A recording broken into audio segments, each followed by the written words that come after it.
साल 1988, पंजाब। हर रोज खून, हर रोज मौत। आतंकियों का ऐसा आतंक कि पुलिस वाले भी अपने घरों में छुपकर रहते थे। और उसी जलते हुए नर्क में एक शख्स ने अकेले जाने का फैसला किया। नाम था अजीत डोभाल। ये कोई साधारण पुलिस अफसर नहीं था, ये था अंडरकवर मिशन का जादूगर। और उसने एक ऐसा काम किया जिसे आज भी दुनिया याद करती है। सवाल यह है, बिना गन, बिना सुरक्षा, बिना किसी बैकअप के वो आतंकियों के सबसे खतरनाक घर में कैसे घुस गया? और उसने ऐसा क्या किया कि पंजाब का आतंकवाद ढह गया? चलो कहानी शुरू करते हैं, बिल्कुल शुरू से। 1980 के दशक का पंजाब। खालिस्तानी आतंकी, हर रोज बम ब्लास्ट, हर रोज कत्ल। आतंकियों ने अपने ही लोगों को मारा सिर्फ इसलिए क्योंकि उन्होंने वोट डाला था। सड़कों पर AK-47 लेकर घूमते लड़के, पुलिस थानों पर हमले, अफसर अपने घरों में कैद। लोग दिन में ही अपने दरवाजे बंद कर लेते थे। यह सिर्फ आतंक नहीं था, यह था डर का राज। कोई भी कुछ नहीं बोल सकता था, क्योंकि अगर किसी ने एक शब्द भी कहा तो अगली सुबह उसकी लाश सड़क पर मिलती। पुलिस के हाथ बंधे हुए थे। सेना तो थी, लेकिन आतंकी दीवारों के पीछे छुपे थे। तब IB में एक शख्स ने कहा, मुझे अंदर जाने दो। वो थे अजीत डोभाल। उस वक्त वो सिर्फ एक छोटे अफसर थे, लेकिन उनकी आंखों में वो आग थी जो सिर्फ पागलों या सच्चे सिपाहियों में होती है। डोभाल ने अपने बॉस को समझाया, सर, हम बाहर बैठकर कुछ नहीं कर सकते। आतंकी भी इंसान है, उनके दिमाग में घुसो तभी उन्हें हराओगे। बॉस चुप रहे, फिर बोले, पता है अंदर जाने का मतलब? कोई रेस्क्यू नहीं होगा, कोई मदद नहीं आएगी। पकड़े गए तो तुम्हारी लाश भी नहीं मिलेगी। डोभाल ने बिना रुके कहा, सर, जान तो एक बार ही जानी है, और अगर ये जान देश के काम आ जाए तो उससे बड़ी कोई बात नहीं। बॉस ने उसकी आंखों में देखा, समझ गए ये रुकने वाला नहीं है। ठीक है, जा, लेकिन याद रखना तेरा नाम कोई नहीं लेगा। अगर कुछ हुआ तो हम मना भी नहीं कर पाएंगे। डोभाल ने पुलिस की वर्दी उतार दी, एक साधारण पंजाबी लड़के जैसा बन गया। पगड़ी बांधी, कुर्ता पहना, उसकी बोली भी बदल गई। अब वो बिल्कुल स्थानीय लग रहा था। उसके पास न गन थी, न वायरलेस, न कोई GPS। बस उसकी अक्ल, उसकी बोली और उसके अंदर का ठंडा दिमाग। डोभाल ने अपनी असली पहचान छुपा ली। अब वो एक स्थानीय कारोबारी था जो अपना काम ठीक करवाने के लिए आतंकियों से मिलना चाहता था। उसने अपनी एक पूरी बैक स्टोरी बनाई। क्या बेचता है, कहां से आया है, किसको जानता है, हर सवाल का जवाब उसके पास तैयार था। वो उस इलाके में घुस गया जहां पुलिस जाने की हिम्मत नहीं करती थी, जहां हर कोना, हर दीवार, हर चेहरा उसे मौत दे सकता था। उसकी धड़कन बढ़ रही थी, लेकिन उसके चेहरे पर कोई भाव नहीं था। वो चल रहा था जैसे उसी मोहल्ले का कोई आम आदमी हो। रास्ते में एक नाके पर कुछ आतंकियों ने उसे रोका। कौन, कहां जा रहा है? डोभाल ने सीधे आंखों में देखा। अपना काम है, बड़े साहब से मिलना है। किस बड़े साहब से? डोभाल मुस्कुराया, तुमसे बड़े से। आतंकी थोड़ा घबरा गया। उसने अपने बॉस को फोन लगाया। कुछ देर बाद बोला, चल, लेकिन अगर झूठ बोला तो तेरी गर्दन यहीं छोड़ देंगे। डोभाल चल पड़ा। अंदर ही अंदर उसकी सांसें तेज थीं, लेकिन चलना बिल्कुल नॉर्मल था। वो जिस कमांडर से मिलने जा रहा था, वो उस वक्त पंजाब के सबसे खतरनाक आतंकियों में से एक था, जिसने अकेले ही 50 से ज्यादा पुलिस वालों को मारा था, जिसके एक इशारे पर पूरा जिला थर्राता था। मुलाकात एक टूटे फूटे घर में हुई। चारों तरफ गन लिए आतंकी।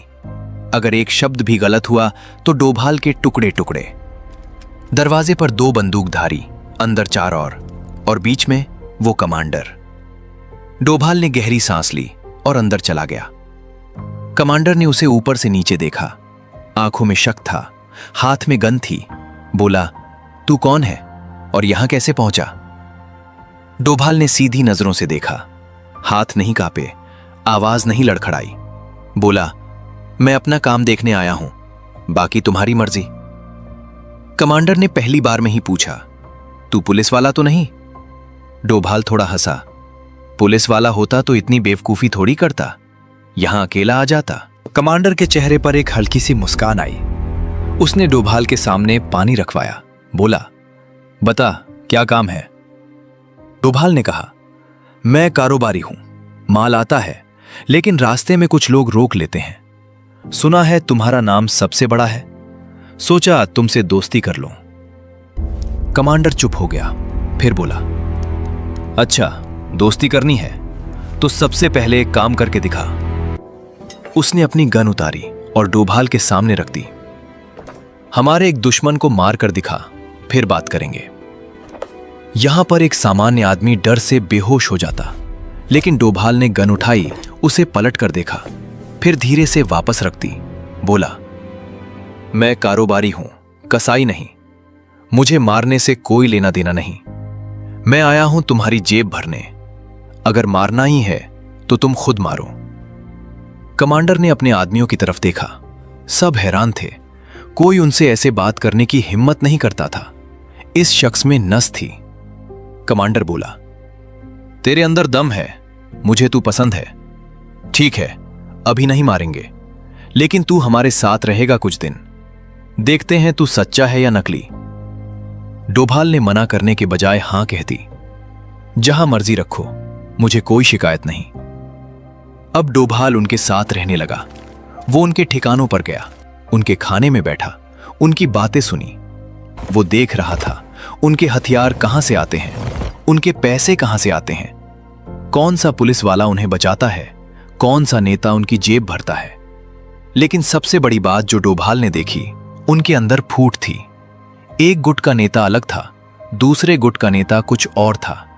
दोनों एक दूसरे से जलते थे। एक ज्यादा हिंसक था, दूसरा पैसों से खरीदा जा सकता था। डोभाल ने सोचा, अगर ये एक हो गए तो बहुत मुश्किल होगी, लेकिन अगर ये आपस में लड़ने लगे तो ये खुद ही खत्म हो जाएंगे। उसने इसी फूट को अपना हथियार बना लिया। एक दिन उसने पहले गुट से कहा, भाई साहब, आपको पता है दूसरा गुट आपके बारे में बुरा बोल रहा है। क्या बोल रहा है? बोल रहा है ये लोग बहादुर हैं पर दिमाग नहीं है। फिर वो दूसरे गुट के पास गया, बोला, भाई पहले गुट ने तुम्हारा माल हड़प लिया है, तुमसे छुपा कर रखा है। सच? मैंने अपनी आंखों से देखा, तुमसे झूठ बोलूंगा? देखते ही देखते आतंकी आपस में लड़ने लगे। पहले जबानी झगड़ा, फिर हाथापाई, फिर एक रात तो गोलियां भी चल गईं। जो एकजुट फौज थी अब टुकड़ों में बट गई, और ये सब कर रहा था एक शख्स, बिना एक गोली चलाए। कमांडर को थोड़ा शक हुआ। उसने डोभाल को बुलाकर पूछा, तेरे आने के बाद से गैंग में लड़ाई हो रही है, कहीं तू तो नहीं? डोभाल ने सीधे चेहरे पर कहा, मैं तो नया हूं, तुम्हारे लोग तो पुराने हैं, पुरानी बातें होंगी, मेरा इससे क्या लेना। कमांडर ने एक और टेस्ट किया। उसने डोभाल को अपने सबसे गुप्त हथियारों के गोदाम में ले गया। वहां AK-47, ग्रेनेड, पिस्तौल, सब कुछ था। कमांडर ने कहा, बता कितना माल चाहिए तुझे? डोभाल ने सब कुछ देखा, नोट किया, याद किया, बोला, अभी नहीं, पहले काम शुरू कर लूं फिर लूंगा। वो जानता था अगर अभी हाथ बढ़ाया तो शक हो जाएगा। धीरे धीरे खेल खेलना था। कई हफ्ते बीत गए। डोभाल ने लगभग पूरे गैंग की सूचना इकट्ठा कर ली थी। नाम, पता, ठिकाने, सप्लायर, पुलिस में मिले हुए लोग, उसके पास सब कुछ था। लेकिन शैतान सोता नहीं। एक दिन किसी ने डोभाल की असली पहचान खोल दी। कैसे? पता नहीं। शायद कोई पुराना गद्दार, शायद कोई गलत हरकत, शायद किसी और एजेंसी से लीक। लेकिन अब डोभाल की जान पर खेल हो गया। आतंकी समझ गए, ये कोई कारोबारी नहीं, ये जासूस है। कमांडर ने अपने कमरे में सबको बुलाया। आवाज बदली हुई थी। वो आदमी पुलिस वाला है, रात को पकड़ो, जिंदा नहीं छोड़ना। लेकिन डोभाल को भापने में देर नहीं लगी।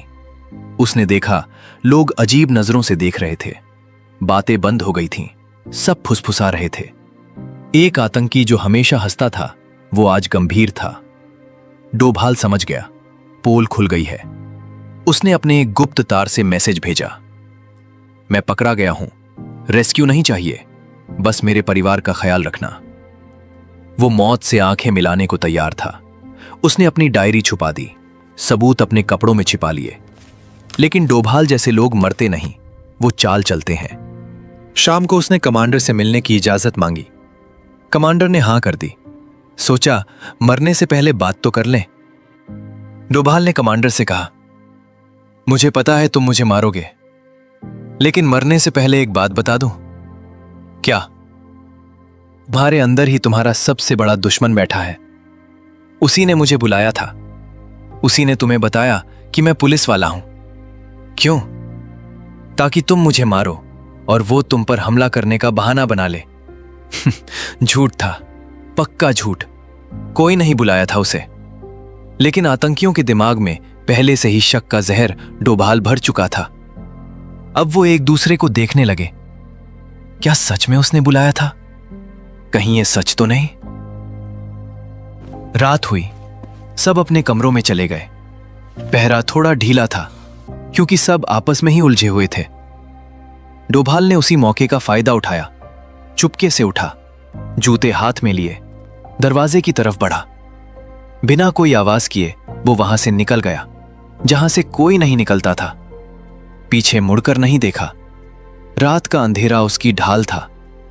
एक दीवार फांदी, दूसरी, तीसरी। घंटों खेतों और नालियों में रेंगता रहा। पैरों में छाले पड़ गए, कांटों ने शरीर चीर दिया। एक वक्त पर उसे लगा अब और नहीं होगा। पैर जवाब दे गए, प्यास से गला सूख गया।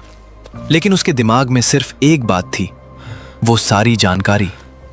अगर वो जानकारी बाहर पहुंच गई तो पंजाब बच जाएगा, अगर वो मर गया तो सब बर्बाद।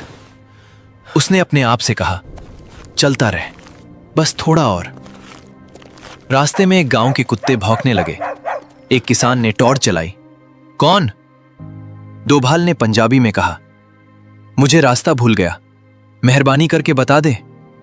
किसान ने देखा, एक थका हुआ गंदा आदमी। सोचा कोई मजदूर होगा, रास्ता बता दिया। सुबह होते होते वो एक सुरक्षित घर में पहुंच गया। दरवाजा खटखटाया। अंदर से उसके अपने लोग थे। दरवाजा खुला तो सब चौंक गए। डोभाल थका हुआ, घायल, खून से लथपथ, लेकिन जिंदा। और उसके पास था वो सारे नाम, वो सारे नंबर, वो सारे ठिकाने, वो सबूत जिसका इंतजार देश कर रहा था। उसने अपनी कमीज के अंदर से एक छोटी सी डायरी निकाली, सौंप दी। बोला, ये लो, अब उठाओ इन सबको। डोभाल की जानकारी के आधार पर सुरक्षा बलों ने एक साथ 11 जगहों पर छापे मारे। सुबह के 4 बजे थे। आतंकी सो रहे थे। अचानक दरवाजे टूटने की आवाज, फ्लैश बैंग्स, लाउडस्पीकर पर आवाज, बाहर निकलो, हाथ ऊपर करो। हर उस आतंकी को पकड़ा गया जिससे डोभाल ने हाथ मिलाया था। जो कमांडर डोभाल के कंधे पर हाथ रखकर हंस रहा था, वो अब पुलिस की गिरफ्त में था। उसकी आंखों में हैरानी थी। कैसे? ये कैसे हो गया? एक एक करके उनके ठिकाने ढह गए। हथियारों के सप्लायर पकड़े गए। उनके पैसों का पूरा नेटवर्क खुल गया। पुलिस वाले जो उनकी खबर देते थे वो भी पकड़े गए। नेता जो उनकी ढाल बनते थे वो भी सामने आ गए। जब उस कमांडर से पूछताछ हुई तो उसने कहा, वो आदमी शैतान है, उसने हमें आपस में लड़वा दिया। हम सब एक थे और उसने कुछ ही हफ्तों में हमें बांट दिया। धीरे धीरे पंजाब की हवा बदलने लगी। आतंकी घटनाएं कम हुई। लोगों ने राहत की सांस ली। बाजार खुलने लगे, बच्चे स्कूल जाने लगे। वो डर जो सालों से था धीरे धीरे कम हुआ। इस मिशन के बाद डोभाल का नाम हर जगह होने लगा। उसे उसकी बहादुरी के लिए पुलिस मेडल मिला। लेकिन डोभाल ने कहा, मुझे मेडल से कोई मतलब नहीं, मेरा मेडल है वो पंजाब की शांति।